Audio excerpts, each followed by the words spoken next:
Welcome to My Long Island TV. From Manhasset to Montauk, we have traveled our communities to bring you the following events. I'm your host, Waldo Cabrera. My Long Island TV starts now.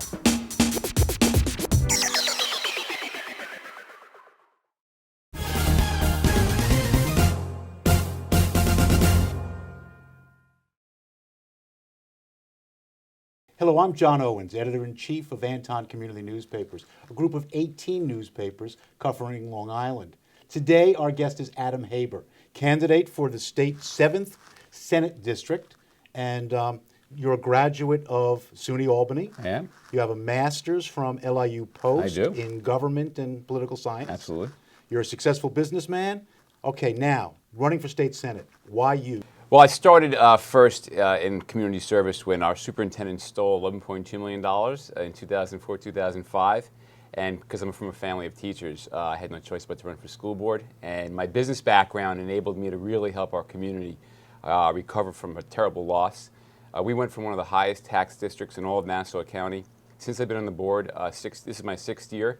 We have the lowest tax levy increase of any full district in all of Nassau County, which is a huge accomplishment. We've averaged only about a little over 1% a year.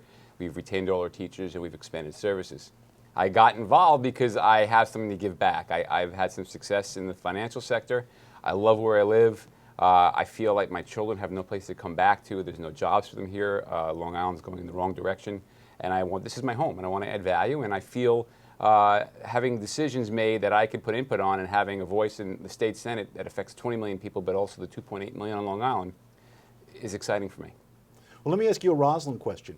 What do you think of the airstripper they're putting in Christopher Morley Park to get the Freon out of the water? Freon 22. Yeah. I never heard of that until about a year ago. Well, what's going on right now is Long Island has a lot of problems with their groundwater. We have 46 water districts. Many of them you can't drink straight from the ground. They have to be filtered. There's a plume in Grumman, and they found the plume of Freon 22 in Christopher Morley Park. They don't know where it's from. They think it's from the ice skating rink. But they had to spend $20 million in a bond. This is with a $5 million budget just to move airstrippers to make the water drinkable. And unless we do things to protect our groundwater, including stopping Queens from putting wells in, you can't live without water. So I'm very concerned. I was at all the meetings, and I plan on being a very outspoken voice and making sure we protect our groundwater. What are some other big issues in this election? Well, the big issues, everybody's fully aware of that Long Island is just a place that's too expensive because of the incredibly high taxes. When you knock on doors, which I do almost every single day, it's I love it here, but I can't afford to live here. The tax burden is overwhelming. And New York's starting to go in the right direction as far as state taxes go, but local taxes are, unsustainable the way we're doing it now. So, well, you know about school taxes. More than 80% of the school budget comes directly from property taxes. it's about 2/3. What can we do about that? Well, one of the things I did do is I wanted to make sure that we're running as efficiently as possible. That's how I helped in Roslyn. I knew I could take it to a larger audience because we refinanced our debt. I created a project where we had intermunicipal busing. I helped start a foundation. We did community purchasing with some of our districts. I created a consortium, which I plan on doing with all the 11 full school districts, including the 2 that are partially in our district, to help save money. There's power in numbers, and we're not using our leverage. We're all going out for services individually. There's so much you can do, and I feel I could save tens of millions of dollars for our community in taxes just by using the practices I learned when I was in the private sector. Creating jobs. Now, I know when you were running for the Democrat nomination for county executive, you spoke a lot about creating jobs. Yeah, and yeah. you had some very clever ideas. Would you go on to those? Well, I've employed hundreds of people over my life. Right now, I have 25 employees at a restaurant I own in the city, about to be another 35 or so at a second restaurant I'm opening up in Midtown. And through my businesses, I understand what people want. They want security, they want a good place to live, and they want an affordable place. So what do we have that's great here in Nassau County, but great beaches, great schools, we're the greatest city in the world. There's some things that we can do that aren't that expensive that could add a lot of value, and I'll give you 2 examples of missed opportunities. When The Great Gatsby was filmed, and they filmed it on the North Shore of Long Island, we have a very strong film industry here. They should have leveraged that and had a huge festival around that, gotten people to come from the city.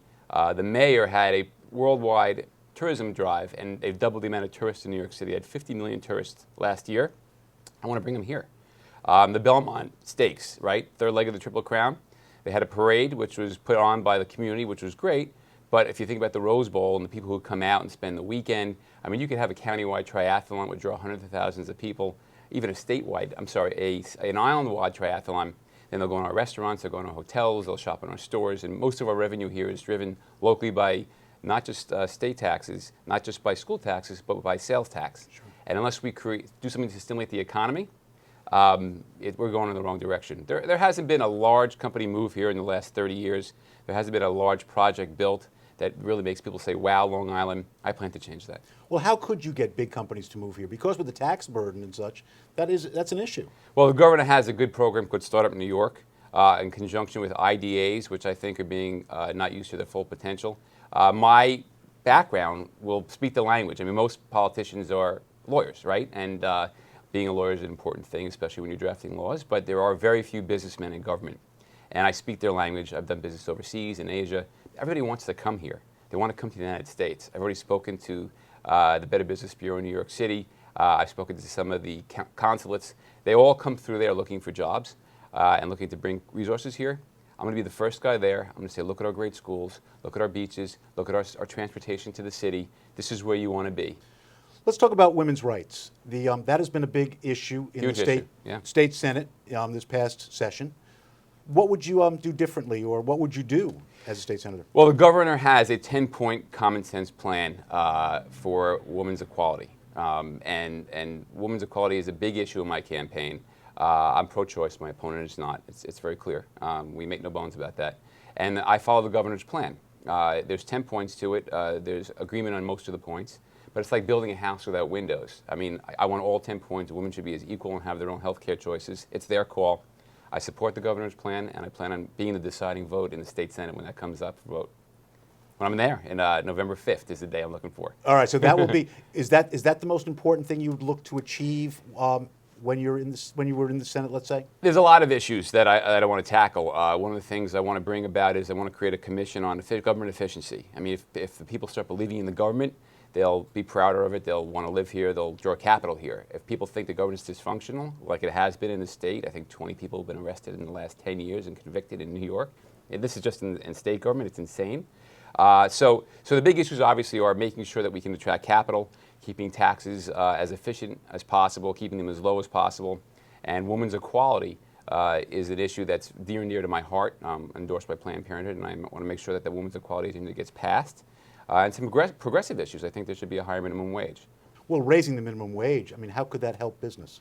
Well, first of all, when you have a minimum wage that is in place now, there's a lot of poverty, right? Food stamps on Long Island have doubled in the last 5 years, especially in Nassau County. So people you're paying money for low wages. You're paying either in the back door or in the front door. So if you create a more level playing field where people could actually afford to pay and have the dignity of paying for their own bills instead of being on public assistance, that will, I think, create a better, more equal environment. And unless you have a strong middle class, there's no environment where people want to live. I mean, having poor people and rich people doesn't work for a healthy community. Well, I think housing is also a big issue, especially for the poor people. How could that be addressed by the state Senate? Well, housing is a huge issue on Long Island. Nassau County, more than any other county in the state of New York, has the lowest ratio of rental apartments to homes in the state. We have about 20% of our housing stock is rental apartments, where Suffolk, Westchester, Rockland County, Orange County have about 33 to 35%. My daughter just went to college, right? There's no place for her to come back and live or work here in Nassau County. She can't buy a house. Even a starter home is a few $100,000. We need to make sure that we build, and building will only help the economy, because when you have construction jobs, it's the easiest way to stimulate the economy, because then you have accountants, lawyers, they have to go to the pizza place to eat, and everybody recycles a dollar through the economy. I get that. We've got a fast track, and I want to do it around transit hubs, affordable housing, which is an apartment that a studio or a one-bedroom that a kid at college can afford. They'll love their community, they'll stay here, and hopefully around those same transit hubs, you'll have technology develop. We have almost no startup investing here in Nassau County. Not a single dollar was invested in a new company for a technology company in the last half of 2012. That's not going to help. So that whole big plan starts with basically creating affordable places to live, which I want to really help fast track. Everyone's talking about taxes. Everybody talks about the cost of living here. The tagline of my campaign is "Taxpayers are hurting, help is on the way." The way you reduce the tax burden is by expanding the economy. If there's more economic activity, there's more sales tax, more businesses are here, people invest more buildings, more real estate taxes. If we don't do that, there'll be no help. And I really feel I'm probably the best shot on Long Island as a pro-development business guy who knows how to do it, who's done it, and who knows how to do it to really help relieve the tax burden. Great. Thank you very much. I'm John Owens, Editor-in-Chief of Anton Community Newspapers, and I'd like to thank Adam Haber for coming by today and discussing his candidacy for the 7th State Senate District. Well, thanks for having me. It was great.